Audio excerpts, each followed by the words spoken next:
Canada study visa को लेकर जो उनके अपकमिंग अनटेक हैं 2025 के, यानी कि मई 25 अनटेक हो गया या सितंबर 25 अनटेक हो गया, उसको लेकर स्टूडेंट्स के माइंड में, स्टूडेंट के पेरेंट्स के माइंड में बहुत सारे क्वेश्चन डाउट्स चल रहे हैं।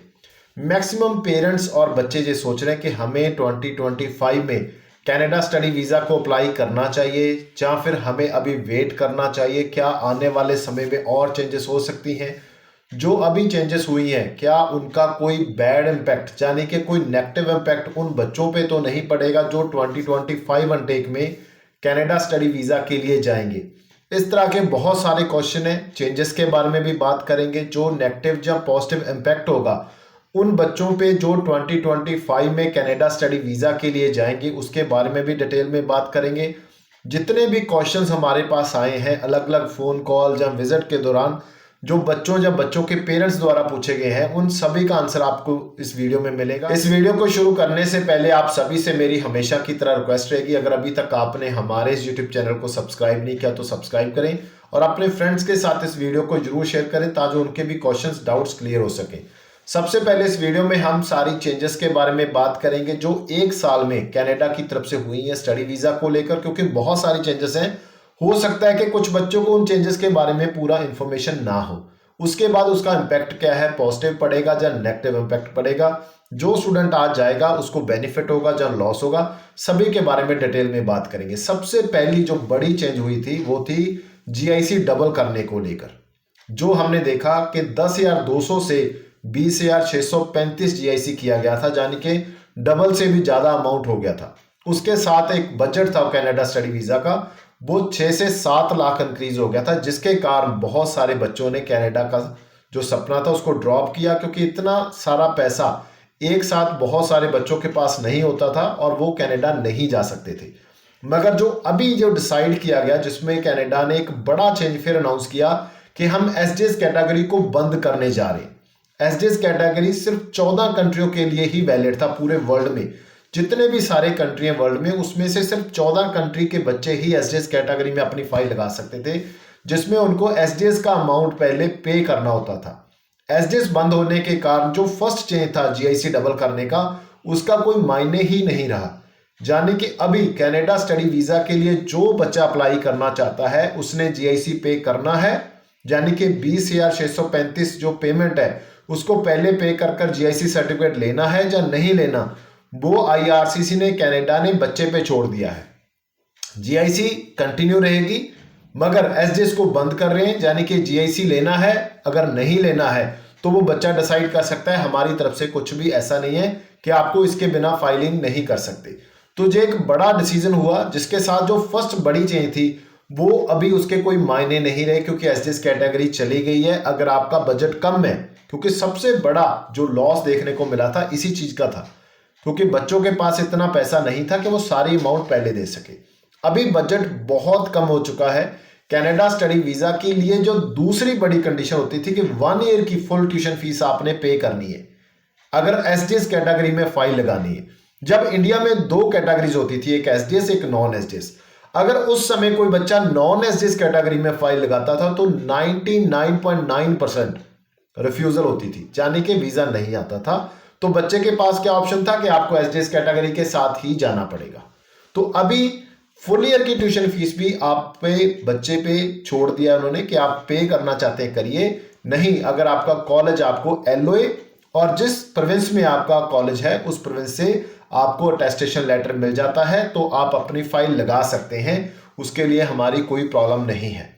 आप चाहे 6 मंथ की फीस पे कर ले लीजिए वे दोनों डॉक्यूमेंट, चाहे 3 मंथ की फीस पे कर चाहे कुछ भी मत पे करिए, आपके पास ये दोनों डॉक्यूमेंट होने चाहिए। जो टोटल 1 ईयर का फीस रिसीट होता था वो भी मायने नहीं है उसके, उसको बंद कर दिया एसडीएस कैटेगरी के साथ।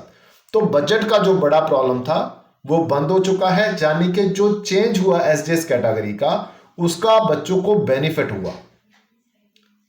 अगर एसडीएस कैटेगरी आज होती तो बच्चा 22-23 लाख से कम कनाडा स्टडी वीजा की एप्लीकेशन नहीं लगा सकता था। अभी बच्चा 5-6 लाख से लेकर 10-12 लाख से लेकर 20-22-25 लाख तक जितना भी अमाउंट है उसके पास अपनी एप्लीकेशन कनाडा स्टडी वीजा की लगा सकता है। मगर फिर मैं इसको बताना चाहता हूं, मेरा कहने का मीनिंग ये नहीं है कि कोई भी कनाडा का वीजा ले लेगा। प्रोफाइल पे डिपेंड करेगा, एकेडमिक प्रोफाइल कैसी है, इंग्लिश प्रोफिशिएंसी टेस्ट में आपका स्कोर कैसा है, आपके पेरेंट्स का रिकॉर्ड क्या है, उनके फाइनेंशियल्स क्या है, उनके पास कितना फंड है, कितना फंड आप पे कर रहे हो, कितना शो कर रहे हो, डॉक्यूमेंट सारे लगेंगे। एसडीएस के कंपेयर करेंगे उससे भी ज्यादा लगेंगे, मगर इतना बड़ा अमाउंट आपको पहले पे करने की जरूरत नहीं है। बड़ी चेंज, मगर इसका पॉजिटिव इंपैक्ट हुआ है सभी बच्चों पे। उसके बाद इन्होंने एक नंबर दे दिया कि हम टोटल नंबर ऑफ स्टूडेंट 2025 में सिर्फ लेकर जाएंगे 3,05,000। 26 में भी 3,05,000 लेंगे, 27 में भी 3,05,000 लेंगे, यानी कि नंबर फिक्स कर दिए स्टूडेंट्स के। दूसरा बड़ा क्वेश्चन बच्चों के माइंड में क्या होता था कि वहां पर बहुत सारे स्टूडेंट हो चुके हैं, वहां पर बहुत सारे टेम्परेरी रेजिडेंस वीजा पे लोग रह रहे हैं। तो उसको लेकर कनाडा ने एक बड़ा स्टेप लिया है, एक नंबर फिक्स कर दिया कि हमारे पास साल में इतने ही बच्चे स्टडी वीजा पे आएंगे, इतने वर्क परमिट पे आएंगे, इतने इस मतलब टेम्परेरी रेजिडेंस वीजा को लेकर पहली बार जो कनाडा ने अपना टारगेट, इमिग्रेशन का टारगेट फिक्स किया है, उसमें पीआर के साथ साथ टेम्परेरी रेजिडेंस का भी टारगेट फिक्स कर दिया कि इससे ज्यादा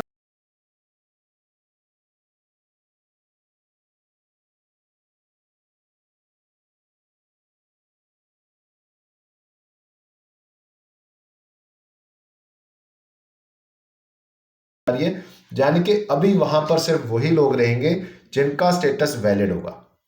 उससे बेनिफिट क्या होगा, इसका नेगेटिव इंपैक्ट होगा जब पॉजिटिव होगा।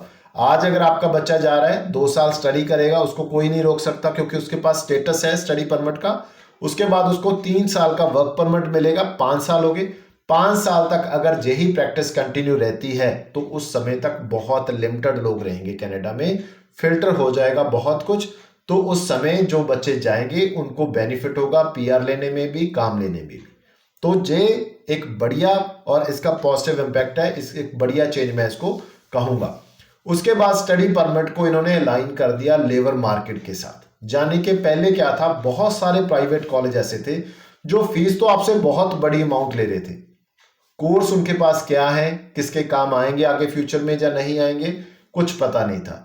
तो उन्होंने क्या कर दिया, पहले तो कॉलेज और यूनिवर्सिटीज की लिस्ट बना ली कि हम इन कॉलेज यूनिवर्सिटीज को परमिशन दे रहे हैं कि आप इंटरनेशनल स्टूडेंट को रिक्रूट कर सकते हैं। दूसरा, उनको कोटा दे दिया कि जो टोटल नंबर है उसको डिवाइड कर दिया कि आप एक साल में सिर्फ इतने बच्चों को ही बुला सकते हैं।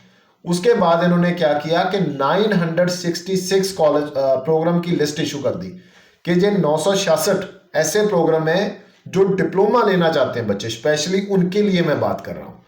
अगर आप डिप्लोमा लेकर कनाडा में आना चाहते हैं, स्टडी करना चाहते हैं और वर्क परमिट भी लेना चाहते हैं, तो इन 966 प्रोग्राम में से कोई भी प्रोग्राम लीजिए, आपको हम पोस्ट ग्रेजुएट वर्क परमिट देंगे। इसके अलावा कोई बच्चा बैचलर, चाहे वो 3 साल की है चाहे वो 4 साल की है, कोई भी स्ट्रीम की हो सकती है। उसके बाद मास्टर डिग्री, चाहे वो 1 साल की है चाहे वो 2 साल की, किसी भी स्ट्रीम की हो सकती है, आपको हम 3 साल का पोस्ट स्टडी वर्क परमिट देंगे। तो पोस्ट स्टडी वर्क परमिट बिल्कुल क्लियर कर दिया। 966 डिप्लोमा के साथ लेबर मार्केट को अलाइन कर दिया कि जो बच्चा आए वो डिमांड वाला प्रोग्राम लेकर आए। जैसे ही उसका प्रोग्राम कंप्लीट हो, जो लेबर मार्केट की रिक्वायरमेंट है डायरेक्ट उसको वो अप्रोच करे और उसको जॉब मिल सके। और जो बच्चे ये बात कर रहे थे कि कनाडा में काम नहीं है, तो उनका ये प्रॉब्लम सॉल्व हो सके। यानी कि ये चेंज भी पॉजिटिव है, इसका भी पॉजिटिव इंपैक्ट पड़ेगा जब आपके पास बच्चों के पास एक अच्छा प्रोग्राम होगा जिसको कंप्लीट करने के बाद उनका लेबर मार्केट इंपैक्ट के अकॉर्डिंग जो रिक्वायरमेंट है उसके साथ उसको जॉब मिल पाएगी। तो जो जॉब ना मिलने का प्रॉब्लम था वो भी जहां पर उन्होंने सॉल्व किया है। इसके बाद इन्होंने बड़ा एक पॉइंट और ऐड किया जिसमें इन्होंने बोला कि स्पाउस ओपन वर्क परमिट हम सिर्फ लिमिटेड बच्चों को ही देंगे। यानी कि जो बच्चा मास्टर डिग्री करने आ रहा है और वो 16 मंथ या 16 मंथ से ज्यादा का है, क्योंकि स्पाउस में सबसे बड़ा प्रॉब्लम क्या होता था जो हमने देखा, जो कनाडा ने भी फेस किया, बहुत सारे बच्चे जो ऑलरेडी आईएलटीएस में या पीटी में स्कोर ले लेते थे, जो बच्चे आईएलटीएस पीटी में स्कोर नहीं ले पाते थे उनके साथ उनका कॉन्ट्रैक्ट मैरिज होता। उस मैरिज के बेस पे वो बहुत सारे बच्चे वहां पर गए जो एलिजिबल नहीं थे और वहां पर जाकर वो अलग अलग रहना शुरू हुए। इस प्रॉब्लम को देखते हुए उन्होंने इसको स्ट्रिक्ट तो पहले भी किया, मगर उसके बाद उन्होंने बैचलर, 5 तरह की बैचलर और मास्टर चाहे वो 1 साल के या 2 साल के, उनके लिए स्पाउस का ऑप्शन दिया। अभी इन्होंने सिर्फ 16 मंथ या 16 मंथ से ज़्यादा का एक ऑप्शन दे दिया कि सिर्फ इस कैटेगरी के स्टूडेंट ही अपने स्पाउस को बुला पाएंगे। इससे क्या होगा कि number of spouse open work permit कम जाएंगे, जिसके कारण जो भी बच्चे जाएंगे, जो भी स्पाउस जाएंगे, तो वो सिलेक्टेड जाएंगे, क्योंकि वो फुल टाइम वर्क परमिट पे जा रही है। तो फुल टाइम वर्क परमिट पे अगर लोग कम एंटर होंगे तो जो स्टूडेंट है उनको एक बड़ा बेनिफिट जहां पर देखने को मिलेगा, उनको ज्यादा जॉब मिलने की ऑप्शन वहां पर रहेगी। उसके बाद जो बड़ा चेंज किया गया पीआर को लेकर, पीआर का नंबर जो इस बार का आया है, उसमें जो टोटल टारगेट रखा है जितने लोगों को आने वाले समय में पीआर देना है कनाडा में, उसमें इन्होंने 25, 2026, 2027 आने वाले 3 सालों में सबसे ज्यादा फोकस करने की बात कही है कि जो लोग ऑलरेडी कनाडा में हैं, जिनका स्टेटस वैलिड होगा, यानी कि वो लोग जो कनाडा में स्टडी वीजा पे आए हैं, जहां वर्क परमिट पे हैं, चाहे उन्होंने स्टडी कंप्लीट करने के बाद वर्क परमिट लिया है, चाहे वो डायरेक्ट वर्क परमिट पे आए हैं, अगर वो एलिजिबल है तो सबसे ज्यादा फोकस उन पे करेंगे जो कनाडा में है। तो ये एक पॉजिटिव चीज है उन सभी बच्चों के लिए जो कनाडा में स्टडी वीजा के लिए जा रहे हैं, क्योंकि सबसे ज्यादा स्कोर तो आप ही के पास रहेगा, क्योंकि आपके पास स्टडी का भी रहेगा, उसके बाद वर्क परमिट का भी रहेगा। क्योंकि आपकी स्टडी अभी लेबर मार्केट के साथ इंपैक्ट है, तो आने वाले समय में काफी प्रोविंस की तरफ से आपको पीएनपी भी मिल सकता है, नॉमिनेशन भी मिलेगा, और आप उस कैटेगरी में भी आ सकते हैं जो स्पेशल कैटेगरीज हैं आने वाले समय में, जो कैनेडियन एक्सपीरियंस क्लास के लिए या एक्सप्रेस एंट्री के लिए काम करेंगी। तो ये एक बड़ा बेनिफिट उनके लिए होगा कि उनके पीआर के रास्ते को भी आसान करने की कोशिश की जा रही है। ये भी एक पॉजिटिव, जब मैं इसको अच्छी एक चेंज कहूंगा। हाँ, कुछ बच्चों को जहां पर प्रॉब्लम जरूर आएगी, जिनका एकेडमिक स्कोर बहुत अच्छा नहीं है, जिनके पास इंग्लिश प्रोफिशिएंसी टेस्ट में अच्छा स्कोर नहीं है, जहाँ जिनके पास बहुत सारा गैप है मगर गैप का कोई प्रॉपर जस्टिफिकेशन नहीं है, उनको थोड़े से डॉक्यूमेंट्स को अरेंज करना पड़ेगा। मगर मैं फिर कहना चाहता हूं, अगर आज भी आप एक अच्छी तरह से अपनी फाइलिंग करते हैं कनाडा स्टडी वीजा के लिए, एक अच्छा कॉलेज चूज करते हैं, एक अच्छा प्रोग्राम चूज करते हैं, एक अच्छा कंसल्टेंट जो आपको गाइड कर सके और आपकी फाइलिंग को प्रॉपर तरीके से लगा सके, तो कनाडा स्टडी वीजा इस समय मैं इसका कहूंगा गोल्डन पीरियड चल रहा है, गोल्डन टाइम। जो बच्चे आ जाएंगे वो कंटिन्यू, मैं आपको कह रहा हूं कि उनको किसी तरह की प्रॉब्लम नहीं आएगी। मैं आपको इस चीज के लिए जरूर बताना चाहूंगा कि हमारी कंपनी आपको स्टडी वीजा की सारी सर्विसेज बिल्कुल फ्री देती है, यानी कि 0 प्रोसेसिंग फीस, कोई पैसा आपसे ना वीजा लगने से पहले लिया जाएगा ना वीजा लगने के बाद लिया जाएगा, और सारी की सारी सर्विस हमारी ऑनलाइन रहती है।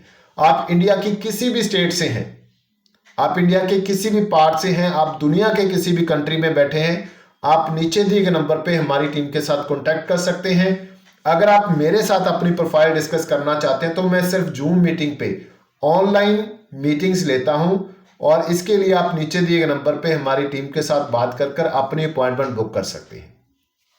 मैं किसी भी ऑफिस में फिजिकल नहीं मिलता, किसी भी ऑफिस में मेरी विजिट नहीं होती, मैं सारा दिन ऑनलाइन अपने क्लाइंट्स के साथ मीटिंग करता हूं, और हमारा टोटल काम ऑनलाइन है। 99.9% हमारे जितने भी क्लाइंट्स हैं, अगर आप यूट्यूब पे भी जाकर देखेंगे, कोई किसी स्टेट से है, कोई किसी स्टेट से है, कोई किसी कंट्री से है, सभी बच्चों के साथ ऑनलाइन ही हमारा होता है। आपको सिंगल विजिट करने की जरूरत नहीं, पूरा प्रोसेस आपका ऑनलाइन रहेगा। कोई भी पैसा, कोई भी ट्रांजैक्शन आपने वी पॉइंट के साथ नहीं करनी, क्योंकि हमारा कोई भी प्रोसेसिंग फीस नहीं है, ना वीजा लगने से पहले ना वीजा लगने के बाद। जो भी आपकी फाइल पे काम होगा वो बहुत ट्रांसपेरेंट रहेगा, हर एक डॉक्यूमेंट के बारे में आपको बताया जाएगा, क्या क्या डॉक्यूमेंट्स आपकी फाइल में जा रहे हैं, कैसे आपकी फाइल लगेगी, कैसे आपकी एसओपी होगी, पूरा का पूरा जो प्रोसेस है वो ट्रांसपेरेंट रहेगा। ज़्यादा जानकारी के लिए अभी नीचे दिए गए नंबर पे कॉल करें और हमारी टीम के साथ कॉन्टैक्ट करें। थैंक यू सो मच इस वीडियो को लास्ट तक देखने के लिए।